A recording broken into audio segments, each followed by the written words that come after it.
Ma copine m'a dit, on a rompu il y a des mois. Tu pensais vraiment qu'on était encore ensemble? Alors que je payais toujours le loyer et que je dormais à ses côtés, j'ai répondu, compris, j'ai emballé toute ma vie hors de notre appartement et je l'ai laissé croire qu'elle avait gagné. Quelques jours plus tard, sa sœur a admis, je ne sais même pas par où commencer. Je suis assise dans ma voiture à 3 heures du matin parce que je n'arrive pas à me résoudre à retourner à notre appartement pour l'instant. Ce que j'ai découvert aujourd'hui a complètement bouleversé mon monde.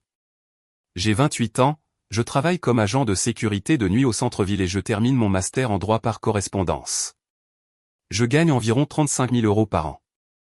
Ce n'est pas énorme, mais je gère bien mon argent. Ma copine, Chloé, et moi sommes ensemble depuis 6 ans. Elle travaille à temps partiel dans une boutique de prêt-à-porter et gagne environ 15 000 €. Nous vivons ensemble depuis 3 ans, et je couvre le loyer, les charges et la plupart des dépenses communes puisque je gagne plus. Chloé a toujours été très sociable, sortant avec ses copines le vendredi soir et partant en week-end pour rendre visite à sa sœur. Je suis plutôt casanier entre le travail et les études, mais j'ai toujours soutenu sa vie sociale. Je lui faisais entièrement confiance. Hier, je faisais défiler mon fil Instagram quand j'ai vu quelque chose d'incompréhensible. Notre ami commun, Maxime, avait posté des photos d'une fête d'anniversaire le week-end dernier.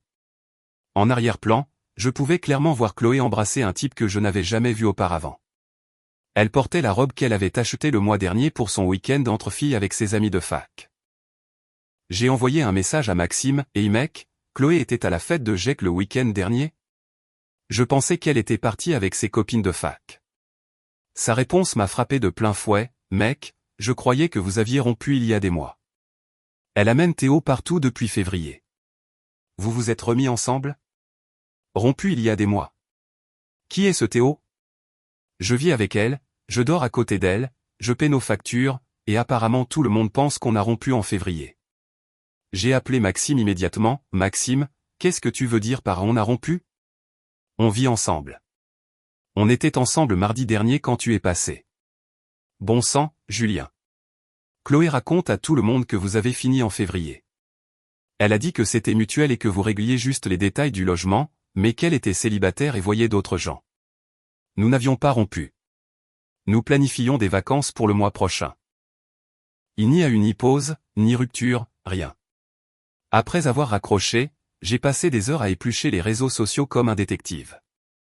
Ces 3 derniers mois, chaque fois que Chloé disait qu'elle faisait une soirée fille ou qu'elle visitait sa sœur, elle était avec ce Théo. Des photos d'eux au restaurant, en concert, ressemblant à un couple pendant que je travaillais de nuit, pensant qu'elle était juste sortie avec des amis. Mais voici ce qui m'a vraiment touché, elle avait l'air plus heureuse sur ces photos qu'elle ne l'avait été avec moi depuis des mois. Comme si elle vivait cette toute autre vie où je n'existais pas. J'ai aussi trouvé quelque chose qui m'a fait bouillir le sang. Chloé est active sur les applis de rencontres en utilisant des photos de notre relation. De vraies photos de nos voyages ensemble, mais avec moi coupées au montage. Une photo de notre week-end à la montagne l'automne dernier la montre maintenant seule sur le sentier de randonnée avec la légende, j'adore explorer de nouveaux endroits. Ça pourrait être toi à côté de moi. Elle utilisait notre relation comme matériel promotionnel pour trouver mon remplaçant tout en mentant à tout le monde sur notre statut. Je suis assis sur ce parking depuis 2 heures à essayer de digérer ça. Depuis combien de temps planifie-t-elle cela? Depuis combien de temps suis-je une sorte de blague pour nos amis communs? Depuis combien de temps est-ce que je paie le loyer, l'électricité et les courses pour quelqu'un qui dit à tout le monde qu'elle est célibataire? Elle est censée rentrer demain soir de son week-end avec ses amis de fac, qui je réalise maintenant est probablement un week-end romantique avec Théo. Je ne sais même pas comment aborder le sujet sans perdre la tête. Mise à jour 1, j'ai décidé de profiter du week-end pendant qu'elle était partie pour mettre mes affaires en ordre et comprendre exactement à quoi j'avais affaire. La première chose que j'ai faite a été d'appeler sa sœur, Manon. Chloé et moi nous sommes toujours bien entendus avec Manon. Elle est venue à notre appartement plusieurs fois, c'est que nous vivons ensemble, semblait m'apprécier. Je me suis dit que si quelqu'un pouvait me dire la vérité sur ce que Chloé racontait, ce serait elle. Manon, c'est Julien. Je dois te demander quelque chose, et j'ai besoin que tu sois complètement honnête avec moi. Oh, salut Julien. Quoi de neuf? Est-ce que Chloé t'a dit qu'on avait rompu? Il y a eu une longue pause. Pourquoi tu demandes? Parce que je viens de découvrir qu'elle raconte à nos amis communs qu'on a rompu il y a des mois, et j'essaie de comprendre l'ampleur de ce mensonge. Oh mon Dieu, Julien. C'est vraiment gênant. Dis-moi juste la vérité, Manon.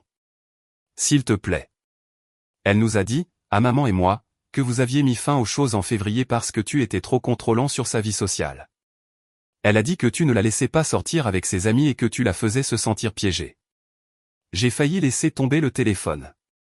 Contrôlant? Manon, je n'ai jamais essayé de contrôler sa vie sociale. Je l'encourage à sortir. Je paie ses Uber pour rentrer quand elle va boire un verre pour qu'elle n'ait pas à s'inquiéter de rentrer en sécurité.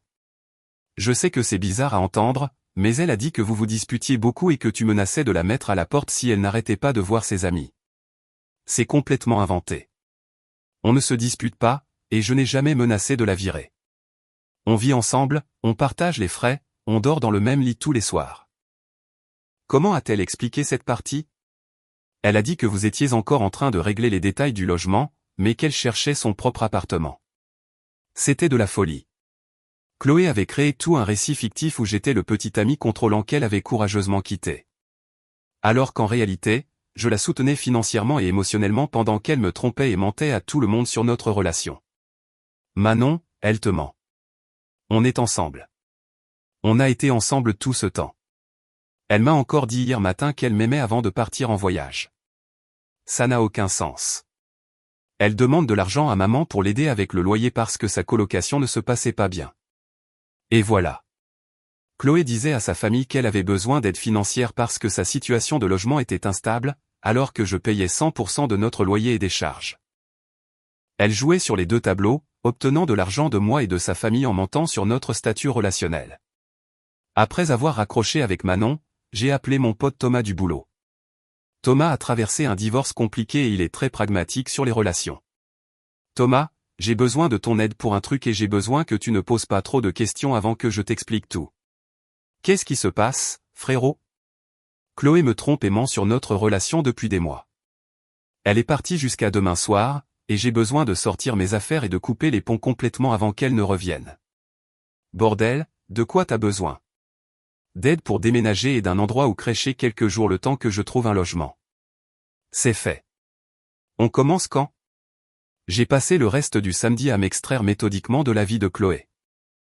J'ai pris des photos de tout dans l'appartement pour avoir des preuves, emballé toutes mes affaires et les ai déménagées chez Thomas. J'ai retiré mon nom du bail. Heureusement, nous étions en location meublée avec un préavis réduit, et j'avais pu négocier mon départ. J'ai résilié tous les contrats à mon nom, électricité, gaz, internet. J'ai appelé notre propriétaire et expliqué que je partais et que je ne serais plus responsable des dégradations ou des loyers impayés après le 15 octobre. Je suis aussi allé à notre banque et j'ai clôturé notre compte commun, virant mon argent vers un nouveau compte dans une autre banque. Ce compte n'avait qu'environ 800 € dessus de toute façon, de l'argent que j'avais déposé pour nos dépenses communes. Donc, ce n'est pas comme si je prenais quelque chose qui était vraiment à elle. Le plus dur a été de gérer notre chien, Rocky. Il est techniquement à moi. Je l'ai adopté avant que Chloé et moi n'emménagions ensemble. Il est pucé à mon nom, et je paie tous ses frais vétérinaires. Mais Chloé l'adore, et je savais que le prendre lui ferait du mal. Pourtant, je ne pouvais pas le laisser avec quelqu'un qui me mentait depuis des mois et qui oublierait probablement de le nourrir une fois le drame commençait. Dimanche soir, c'était comme si je n'avais jamais vécu là. Tous mes meubles, mes vêtements, mes livres, mes ustensiles de cuisine, même mes plantes vertes. Tout était parti. J'ai laissé ses affaires intactes, mais j'ai retiré tout ce qui était à moi ou que j'avais payé.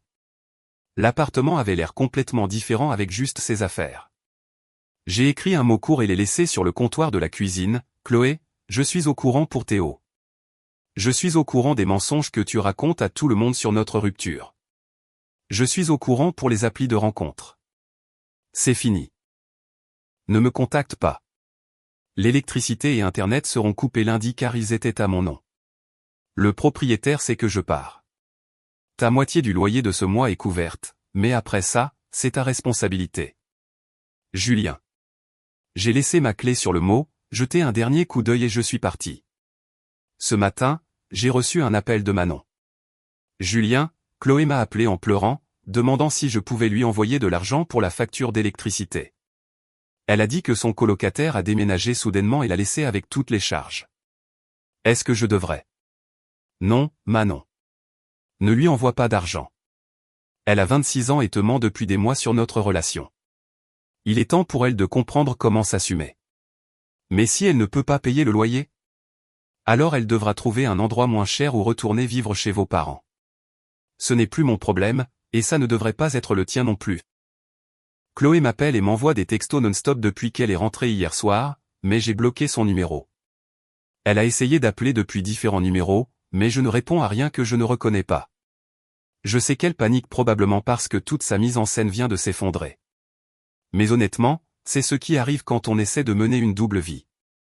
Elle voulait tellement être célibataire qu'elle a convaincu tout le monde qu'elle l'était.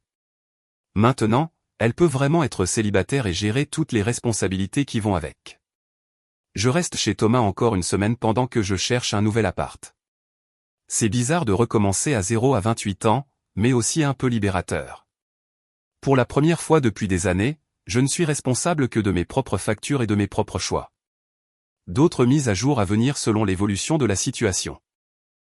Mise à jour 2, les choses ont considérablement escaladé depuis ma dernière mise à jour, et je suis honnêtement choqué par le désespoir et la manipulation dont Chloé fait preuve maintenant que son filet de sécurité a disparu. D'abord, laissez-moi aborder ce qui s'est passé quand elle est rentrée de son week-end. Thomas a une caméra de surveillance dans sa résidence. Et dimanche soir vers 23h, on a vu la voiture de Chloé se garer dehors. Elle est restée assise là environ 20 minutes avant de sortir et de marcher autour du bâtiment, essayant de deviner quel appartement était le sien. Thomas et moi regardions depuis sa fenêtre alors qu'elle appelait mon téléphone à plusieurs reprises, faisant les 100 pas sur le parking. Finalement, elle a abandonné et est partie, mais pas avant de laisser un mot sur la voiture de Thomas qui disait « Julien, s'il te plaît appelle-moi. On doit parler. » Tout ça est un énorme malentendu. C'est lundi matin, je suis allé voir mon superviseur au travail et j'ai expliqué que je gérais une situation personnelle et que j'aurais peut-être besoin d'une vigilance accrue au cas où mon ex-copine essaierait de me contacter au travail. Mon superviseur a été compréhensif et a dit qu'il garderait l'œil ouvert. Une bonne chose que je l'ai fait, car mardi soir vers 2h du matin pendant mon service, Chloé s'est pointée au complexe de bureau où je travaille. Je faisais ma ronde quand j'ai reçu une alerte indiquant que quelqu'un était entré dans le parking. Nos caméras de sécurité ont tout filmé. Chloé a marché droit vers l'entrée principale et a commencé à taper sur les portes en verre pour essayer d'attirer mon attention. Quand je n'ai pas répondu, elle est retournée à sa voiture et est restée assise là avec le moteur qui tournait pendant plus d'une heure. J'ai appelé mon superviseur et la sécurité du bâtiment et ils ont visionné les images le lendemain matin. La voir sur la caméra comme ça, l'air désespéré et instable, m'a vraiment fait réaliser à quel point je connaissais mal la personne avec qui je vivais depuis 6 ans. Ce qui m'a vraiment dérangé, c'est à quel point son approche était calculée. Elle connaissait mes horaires, savait que je serais seul, savait que je ne pouvais pas simplement quitter mon poste. Elle essayait de forcer une confrontation dans un endroit où je ne pouvais pas facilement m'échapper ou l'éviter. Mercredi, j'ai reçu un texto de Maxime. Mec, Chloé s'est pointée à mon appart en demandant si je savais où tu vivais. Elle pleurait et disait que tu l'avais abandonnée et tout pris. C'est vrai? J'ai rappelé Maxime et expliqué toute la situation, les mensonges sur notre rupture, la manipulation financière, la double vie. Sa réponse était exactement ce que j'avais besoin d'entendre. Bordel, Julien, je n'avais aucune idée. La façon dont elle parlait de votre rupture, elle faisait croire que c'était mutuel et que vous passiez tous les deux à autre chose. Elle n'a jamais mentionné que tu payais encore le loyer et que vous viviez ensemble. Qu'est-ce qu'elle t'a dit exactement quand elle est venue chez toi? Elle a dit que vous vous étiez disputés et que tu avais déménagé sans prévenir, emporté tous les meubles et l'avait laissé avec des factures qu'elle ne pouvait pas payer. Elle a demandé si elle pouvait squatter mon canapé quelques jours le temps de s'organiser. Et qu'est-ce que tu lui as dit? Je lui ai dit non. Après ce que tu m'as dit sur les mensonges et la tromperie, je ne me mêle pas de ce drame. Maxime n'était pas le seul qu'elle a essayé de manipuler. Au cours des jours suivants, j'ai reçu des messages de plusieurs amis communs disant que Chloé les avait contactés avec des variantes de la même histoire. Je l'avais soudainement abandonnée, laissée avec des factures impayables, et pris des meubles qui étaient à nous plutôt qu'à moi. Ce à quoi elle ne s'attendait pas, c'est que ses amis vérifieraient son histoire avec moi. Chaque personne qui m'a contacté a eu droit à la vérité sur ce qui se passait, avec capture d'écran de ses profils de rencontres et photos d'elle avec Théo. La réponse a été universelle. Personne ne voulait s'impliquer pour aider quelqu'un qui mentait et trompait depuis des mois. Jeudi matin, Manon m'a appelé. Julien, je dois te dire quelque chose sur Chloé que je pense que tu devrais savoir. C'est quoi? Elle est venue dormir chez moi hier soir parce qu'elle s'est fait expulser de l'appartement. Pendant qu'elle était là, elle était au téléphone avec quelqu'un. Je pense que c'était Théo. Et elle parlait de comment tout ça faisait partie de son plan. Quel genre de plan? Elle a dit quelque chose sur le fait qu'elle planifiait cette période de transition depuis plus d'1 an. Qu'elle avait besoin de garder les choses stables financièrement avec toi le temps de comprendre ce qu'elle voulait vraiment. Elle a dit qu'elle ne s'attendait pas à ce que tu disparaisses complètement parce que tu es trop gentil et que tu prendrais toujours soin d'elle. J'ai eu la nausée en entendant ça. Elle a planifié ça pendant 1 an. C'est ce que ça laissait entendre. Elle se plaignait que Théo ne veut pas emménager ensemble maintenant parce qu'il ne veut pas du drame lié à la situation avec son ex. Elle semblait en colère que son plan se soit retourné contre elle. Donc, voilà. Chloé n'était pas confuse sur ce qu'elle voulait ou traversant une mauvaise passe dans notre relation. Elle planifiait systématiquement de me remplacer tout en m'utilisant comme soutien financier et émotionnel pendant sa transition. Elle m'a gardé sous le coude comme filet de sécurité pendant qu'elle construisait sa stratégie de sortie. La partie la plus satisfaisante de l'appel de Manon a été ce qui a suivi. Julien, je voulais que tu saches que maman et moi n'allons plus l'aider financièrement. Après avoir appris la vérité sur ce qu'elle te faisait, nous sommes toutes les deux dégoûtées. Elle a 26 ans et elle doit apprendre à s'assumer au lieu de manipuler les gens qui tiennent à elle. J'apprécie ça, Manon. Vraiment. Elle ment à toute la famille depuis des mois, nous faisant croire que tu étais contrôlant et abusif alors que tu la soutenais tout ce temps. Ce n'est pas acceptable. La validation finale est venue hier quand j'ai parlé à la gérante de la boutique où travaille Chloé. Je devais mettre à jour mes contacts d'urgence pour mon assurance de toute façon. Donc, j'ai mentionné que Chloé et moi n'étions plus ensemble. Oh, c'est dommage, a dit la gérante. Bien que je dois dire que ça explique certaines choses sur son comportement ces derniers temps. Qu'est-ce que vous voulez dire? Elle appelle pour se porter pâle beaucoup plus souvent. Et quand elle est là, elle passe la plupart de son temps sur son téléphone à envoyer des textos. On a dû lui parler à cause de plaintes clients parce qu'elle était distraite et désagréable. Depuis quand ça dure? Depuis environ février, je dirais, pile au moment où elle a commencé à parler de ce nouveau copain qu'elle voyait. Même au travail, l'attention de Chloé était sur sa double vie plutôt que sur ses responsabilités. Elle se la coulait douce au boulot pendant que je portais le fardeau financier de notre vie commune. Je suis installé dans un studio maintenant. Rien de chic, mais c'est propre, abordable et complètement à moi. Rocky adore avoir son propre espace à nouveau. Et honnêtement, je dors mieux que depuis des mois. Je sais que Chloé galère maintenant que la réalité l'a rattrapée, mais c'est la conséquence d'avoir essayé de manipuler plusieurs personnes pour son propre confort. Elle voulait la liberté d'être célibataire tout en gardant la sécurité de notre relation. Et quand j'ai découvert la vérité, elle a perdu les deux. Mise à jour finale à venir une fois que je serai complètement installé et que ce drame sera derrière moi. Mise à jour finale, cela fait plus d'1 semaine que j'ai disparu de la vie de Chloé, et je suis enfin prêt à partager comment tout cela s'est conclu. Les retombées ont été encore plus révélatrices que la découverte originale, et cela a confirmé que partir comme je l'ai fait était absolument le bon choix.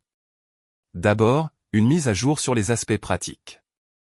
Je suis entièrement installé dans mon studio, et c'est incroyable la tranquillité d'esprit qui vient du fait de savoir que chaque facture, chaque meuble, chaque responsabilité est uniquement la mienne.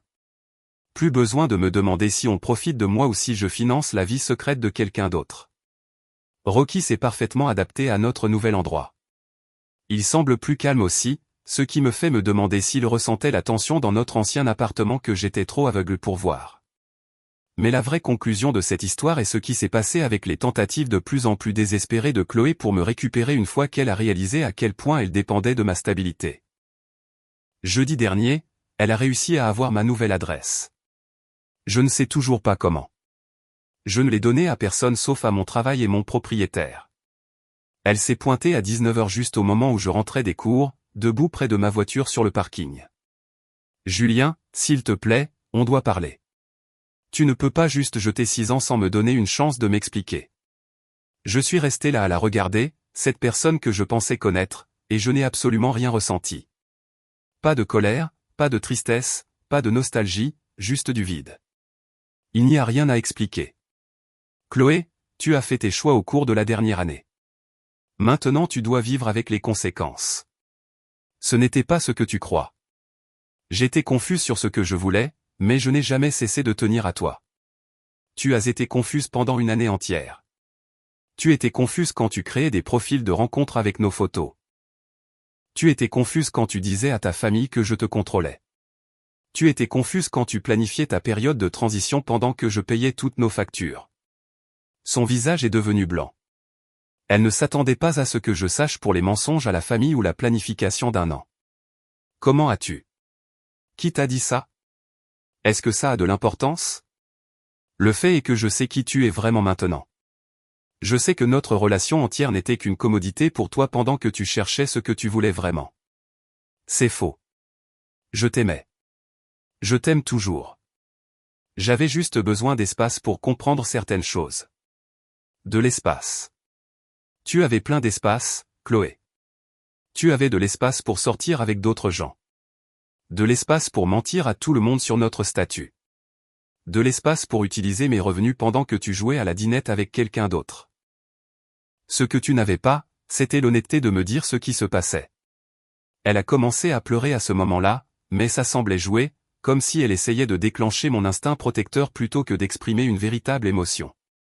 J'ai fait des erreurs, d'accord? Mais on peut surmonter ça. On est ensemble depuis 6 ans, Julien. Ça doit signifier quelque chose. Ça signifierait quelque chose si ces 6 années avaient été honnêtes. Mais je n'ai aucune idée de quelle partie de notre relation était réelle et quelle partie était juste toi m'utilisant comme filet de sécurité. Je ne t'utilisais pas. Vraiment? Alors pourquoi m'as-tu gardé près de toi pendant que tu construisais une relation avec Théo? Pourquoi m'as-tu laissé payer toutes nos factures pendant que tu disais à ta famille que tu avais besoin d'argent? Pourquoi as-tu menti à tout le monde sur notre statut à moins que tu ne tirais un avantage à me garder dans ta vie? Elle n'a pu répondre à aucune de ces questions, ce qui était une réponse en soi. La conversation s'est terminée avec elle me suppliant de reconsidérer, promettant qu'elle mettrait fin aux choses avec Théo, promettant d'être honnête dorénavant, promettant de changer. Mais les promesses de quelqu'un qui ment depuis 1 an ne valent rien. Chloé, même si tu étais sincère sur le fait de changer, ce dont je doute, la confiance est complètement partie. Je ne peux pas être dans une relation où je dois constamment me demander si tu me dis la vérité ou si tu planifies ta prochaine stratégie de sortie. Donc c'est tout? Tu vas juste disparaître après 6 ans comme si ça ne voulait rien dire? Je ne disparais pas après 6 ans. Je m'éloigne de quelqu'un qui a disparu de ces 6 ans tout en prétendant être encore dans la relation. C'était la dernière fois que je l'ai vu. Pendant le week-end, j'ai appris par Maxime que la situation avec Théo avait explosé. Apparemment, une fois qu'il a réalisé que le drame impliquait que Chloé mentait et manipulait financièrement son petit ami avec qui elle vivait, il a décidé qu'il ne voulait pas faire partie de ce pétrin. Il a dit à des gens lors d'une soirée qu'il pensait que Chloé était vraiment célibataire et qu'il ne se serait pas impliqué s'il avait su la vérité sur sa situation de logement. Donc maintenant elle a perdu les 2 relations et doit faire face à la réalité financière de s'assumer pour la première fois depuis des années. Manon m'a envoyé un texto hier avec la dernière info dont j'avais besoin pour clore ce chapitre. Chloé est retournée vivre chez papa et maman. Elle raconte à tout le monde que tu as volé tous les meubles et que tu l'as piégé financièrement. Mais maman a coupé court à ça très vite. Maman lui a dit que si elle était assez grande pour mentir et tromper, elle était assez grande pour gérer les conséquences sans jouer la victime. Elle continue de demander si on pense qu'elle devrait essayer de te récupérer. Et on continue de lui dire de se concentrer sur l'apprentissage de l'honnêteté et de l'indépendance au lieu de chercher une autre personne pour s'occuper d'elle. C'est exactement ce que j'avais besoin d'entendre. Les personnes qui comptent le plus dans cette situation, les amis communs, les membres de la famille qui savent vraiment ce qui s'est passé, voient clair dans la manipulation et le récit de victime de Chloé. Avec le recul, je vois tellement de signaux d'alarme que j'ai manqué. La façon dont elle ne proposait jamais de payer pour les sorties ou les dépenses communes. La façon dont elle devenait défensive si je demandais ses plans pour le week-end. La façon dont elle cadrait chaque conversation sur notre avenir autour de ce que je pouvais lui fournir plutôt que ce que nous pouvions construire ensemble. Je pense que la relation était à sens unique depuis bien plus longtemps que juste la dernière année. J'étais juste trop investi dans l'idée de ce que nous construisions pour remarquer qu'elle ne le construisait pas vraiment avec moi. La partie la plus difficile de toute cette expérience n'a pas été de perdre Chloé. C'était de réaliser à quel point je m'étais peu valorisé. J'étais tellement concentré sur le fait d'être un bon pourvoyeur et un partenaire de soutien que je ne me suis jamais demandé si je recevais la même énergie en retour. J'ai 28 ans. J'ai un emploi stable. Je termine mon diplôme. J'ai mon propre appartement, mon chien et des amis qui me respectent vraiment. Pour la première fois depuis des années, je suis excité par mon avenir au lieu de simplement essayer de maintenir le confort de quelqu'un d'autre. La bonne personne ne vous verra pas comme un filet de sécurité ou un plan de transition. Elle vous verra comme un partenaire qui mérite d'être aimé honnêtement.